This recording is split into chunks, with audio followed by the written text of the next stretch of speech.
Ce vieil homme n'a pas le regard méprisant ni arrogant. Pourtant, il est celui qui a su triompher des terribles conflits entre catholiques et protestants, des conflits qui ravageaient la France de la fin du XVIe siècle. Cet homme, c'est Henri IV. Il est représenté là, athlétique, vaillant, le regard sûr et le sourire bienveillant. Peint entre 1605 et 1606 par Jacob Bunel, la toile représente le roi de France et de Navarre en Mars, c'est-à-dire en dieu romain des guerriers. Sa tête est ornée d'une couronne de laurier, un symbole de gloire et d'honneur pour celui qui la reçoit.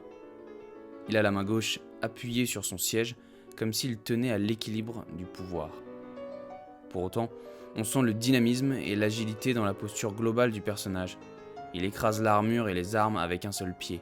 Il mate les conflits avec son bâton de commandant, qui évoque le caractère militaire mais aussi puissant du souverain. C'est aussi un roi élégant qui nous fait face. Les couleurs automnales qui teintent son armure et les parures d'or ressortent davantage par le contraste avec la froideur des rideaux du fond. On appelait Henri IV le vert galant, car il était connu pour son ardeur envers de nombreuses femmes. Les sources sont variables. C'est peut-être 50, 60 ou 70 femmes qu'il a prises comme maîtresses. Mais il ne faut pas se méprendre. Ce roi a eu un règne extrêmement mouvementé. Dès son accession au trône, il a dû conquérir les esprits et les cœurs pour faire valoir sa légitimité de souverain.